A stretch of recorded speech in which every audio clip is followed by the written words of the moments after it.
So ayan, may nag-comment, sabi, ba't si Natnat lang po laging may surprise? What about Talia Rose po? Sana meron din siya kahit di naka-record sa camera. Felt sad for her, ewan ko ba. Middle child syndrome lang siguro ito, pero sana something, di ko nakakita yung ilalim. So kung napanood mo yung video na pinag-commentan yata nito, or yung basta yung namili ako ng mga toys, ganun, makikita nyo doon na si Talia mismo yung namimili ng kanya kasi kasama namin siya habang namili ng mga laruan. So ang mga gusto ni Talia kasi mga Peppa Pig, mga ganyan. And kakabili lang namin no minsan. Napanood nyo naman siguro yung video na sinakyan ni Talia yung parang laruan na. Ayan guys, napakamahal niyan. Ang alam ko nasa 13K ata yan kasi ayaw ng babaan ni Talia pagkasakay niya. Talaga nag-iiyak siya kaya binili na rin naming mag-asawa kahit sobrang dami nilang laruan dito sa bahay. Meron nga silang sarili nilang playhouse, 'di ba? Doon sa ibaba ng garahe ni Nathan. Sobrang laki nun as in. And di na rin nila napupuntahan kasi nga ayun, nakakatamad.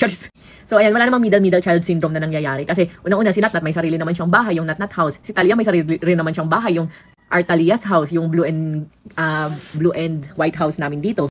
And so ayan, na-explain ko lang din kung bakit laging si Natnat yung nakikita niyo sa video ko kasi ganito kasi yung guys. So alam niyo naman na hindi ko naman kaya lahat katabi yung anak kong matulog, 'di ba? And syempre lalo na nung kaka-CS ko lang, sobrang hirap na may katabing bata kasi lalo na si Natnat may time na naninipa talaga yan. So pag tulog siya, nabangon kasi yun guys. Tapos ayun, naninipa ganyan, napakadelikado. Kaso nga si Natnat kasi guys, talagang hindi ayaw niya matulog hangga't wala ako. As in, minsan parang 2 AM o parang magti 3 AM na, late kami nakauwi nung kapatid ko dahil nga late kami nakauwi nung asawa ko dahil nga dinala namin sa ospital yung kuya ko. So guys, grabe, inintay niya talaga ako para madaling araw na 3 AM gising pa siya. Ayaw matulog nang wala ako. Tapos pagdating ko tulog agad siya. And si Natnat din kasi yung ayaw niya katabi si Nathan pag matutulog. Gusto niya ako. As in, pag maghapon, gusto niya yung daddy niya. Pero kapag sa gabi, ayaw niyang kahit mayayakap or madidikitan lang siyang ganyan, ayaw niya as in. Ganun ka, hindi ko maintindihan kay Natnat. And si Chingching, nakita niyo naman, ang lakas niyang kumain, di ba? Sobrang lakas kumain ni Chingching. Pagkain ang gusto niya. And lahat ng pagkain ay ibigay naman sa kanya. Ayan, lahat ng pagkain, lahat ng gusto niya na iibigay sa kanya. And ayun, ang mga gusto niya mga laruan, Peppa Pig. Naku, napakarami na namin Peppa Pig dito sa bahay. And yung mga anak ko kasi na yan, konting hawak lang doon sa laruan, pag open, ayaw na. So ayun. Ayan tingnan mo, pakita mo yung hawak kong pagkain. Oh, di ba? So diyan lang, masaya na yan, guys. So ayun, bakit nga ba bumili kami ng maraming Oo nga. Bakit kami bumili ng maraming laruan para kay Natnat? And para rin naman kay Talia. Panoodin niyo na nga lang yung video ko. Si Talia ngayon namimili ng kanya. So bakit nga ako nagbili ng mga laruan? So, yung mga laruan na yun, i-open ni Natnat araw-araw. Sila ni Talia kanina, pinag-open ko naman silang dalawa, tig-isa sila, di ba? Alam niyo bakit? Kasi si Natnat kasi, nasanay kasi siya na hindi kumakain ng mga pagkain. Panay lang siya dede. Magpo 4 years old na yun. Ngayon kumakain siya. Alam niyo ba kung gaano kaselan yan? Sa Shanghai ang gusto niya lang balat. Sa pork chop ang gusto niya lang breadings. Ganun siya ka nakakaselan. Ayaw uminom ng vitamins, kailangan pa ihahalo sa gatas. Pag nalasahan pa niya, ayaw niyang inumin. So anong nangyari guys, yung toys, yun yung pang-uto sa kanya para kumain siya. Tingnan nyo ngayon kinakain niya, di ba?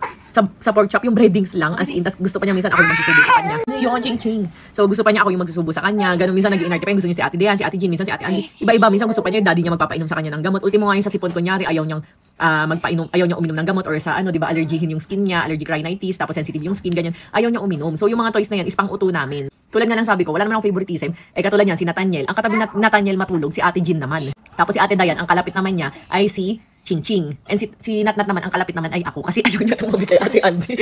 Hindi, kasi nga nasanay siya na katabi ko. So, ako yung hinahanap-hanap ni Natnat pag natutulog. So, ayun, ganun. And lahat naman sila pantay-pantay. Lahat sila may nag-aalaga, di ba? Kita nyo naman, di ba? Lahat naman sila may taga-alaga. And kahit naman may taga-alaga sila, nandito pa rin naman kami mag-asawa. Lagi kami may family time, may gala time, ganun. And kapag ka naman may nararamdaman sila or what, lagi naman dinadala agad sa doktor, pina-check up. And kumpleto naman sila ng mga bakuna. Ano mo ba? So, hindi ko maintindihan kung paano nagkakaroon ng favoritism. Alam niyo mga, ayan, katulad niya ni Ching-Ching. Ching-Ching. Dahil gustong-gusto niya yan. Ang dami na niyang laruan na ganyan. Wait lang, may presyo pa ata yan eh. So, ayan guys, tingnan nyo naman. Ang dami-dami ng laruan yan. Pero pinabili pa rin yan dahil ayaw ngang babaan na nung nasakyan sa mall. So, ayan na. Kasama na yan. Ching-Ching, smile ka muna. Dali. Smile. Ching-Ching. Ching-Ching, smile. So, ang unfair ko rin pala kay Nathaniel kasi ang laruan lang niya ay ato. Nasaan na ba yun, te? So, ito lang pala yung laruan ni Nathaniel ngayon. Saka yung mga pacifier kasi yung ginaganon. So, ang unfair ko pala kasi ang daming laruan ni Natnat. Saka alam nyo kasi guys, hindi man sa pag-ano ha. Pagka-open ni Natnat, kasi nga syempre may utak na siya, magpo 4 years old na siya. Alam na niya yung mga surprise, alam niya yung mga laruan. Si Ching-Ching nga, wala pa masyadong alam yan, puro pagkain pa lang, ganun. And kapag ka nabuksan na, tingnan mo, kahit bukas na, lalaruin pa niya yan. Tingnan niyo na, tingnan mo. Ayan, ganyan lang naman yan, di ba? Di ba? Kahit na nabuksan na, or what, tuwan-tuwa pa rin yan. Ganun naman ka-appreciative yung batang yan. And syempre, di ba guys, tulad nga naman ng sabi ko, hindi naman porket ganun na hindi pa niya gets masyado. Marami pa rin laruan na binibilihan si Ching-Ching. Puro Peppa Pig nga. Ewan ko ba yung Peppa. Puro Peppa Pig siya, ganun. And lahat naman sila, pag-aaralin naman namin sa maayos na paaralan. Ngayon nga lang, baka sabihin niyo favoritism kasi si Natnat pa lang nag-school. Gusto niyo, ipasok ko na rin si Nathaniel. Ayan, syempre, di ba? Syempre, yun, parang time. So, time ngayon ni Natnat mag-aral, pag pwede mag-aral si Ching-Ching, pag-aaralin na rin namin, pag pwede na rin si Nathaniel, pag-aaralin na namin. So, yan, time management. Ayan, so hindi naman ako nalulungkot or naiinis pag may mga nagko-comment ng ganyan. Naintindihan ko naman kasi syempre nakikita nyo lang naman yung mga pinopost lang namin sa social media, and hindi nyo naman nakikita yung parang everyday nang ganap sa bahay, kung gaano kasaya yung mga bata, lalo na pag nakikipaglaro yung daddy nila. So, si Nathan kasi, madalas yung parang binubuhat-buhat niya, yung parang yung itcha-itcha niya. Ako kasi parang energy gap, parang napapagod agad ako. And syempre, bagong CS, third time, di ba, kaka-CS ko lang 3 months pa lang. So, hindi ko kaya yung mga ganun. And ang kaya ko lang is yung mga nakikipaglaro-laro, ganun lang, tapos papadede-padedehin lang sila, ganyan. Ito kasi si Chingching medyo ano yan, ang gusto niya sarili siyang nadede sa sarili niya. Si Natnat medyo pa baby yun. Example, sa gabi, di ba magkayakap kami ni Nathan matulog. Sasabihin nun sa akin, Mami, di mo ako love. Di mo ako love kasi di ka tining sa akin. Gaganon pa yun. Gusto niya nakaunan siya dito. As in, ganun siya. Pero si Chingching naman, ayaw niya na uunan sa ganito. Gusto niya nakaunan siya sa unan. Ganun siya ka-independent. So, magkaiba kasi sila. So, ayun. And, tingnan mo, parang mandirigma. Ayan. So, si Chingching kasi parang strong yung personality niya. And si Natnat naman, parang medyo mabait talaga siya. Minsan pag pinapalo siya ni Chingching, di ba, kasi sobrang bata pa, ganun. Lagi namin sinasabihan din si Natnat, Natnat, wag mong patulan, baby pa yan, ate ka, ganyan. Kasi madalas nag-aanuhan yung dalawang yan. Pero sweet naman yan, lagi niya nagyayakapan. So, ayun lang. And lahat naman sila, syempre, doon sa mga property na napundar namin, yung mga titles namin. Syempre, hati-hati naman yung mga yan doon, di ba? So, patas-patas naman kaming magmahal sa mga bata. Tulad ng tinuro sa akin ng mga magulang ko na patas-patas kaming mahalin nung kami ay mga bata pa. Hanggang ngayon na matanda na kami, pumupunta pa rin dito si mama at papa, pinagluluto kami ng mga pagkain, binibilan kami pa rin ng mga gusto, and ngayon binibilan nila ng mga toys yung mga bata. Ayun, so kung ano yung pagmamahal sa amin nung bata pa kami ng magulang namin, ganun yung pagmamahal din na binibigay ko ngayon sa mga anak ko.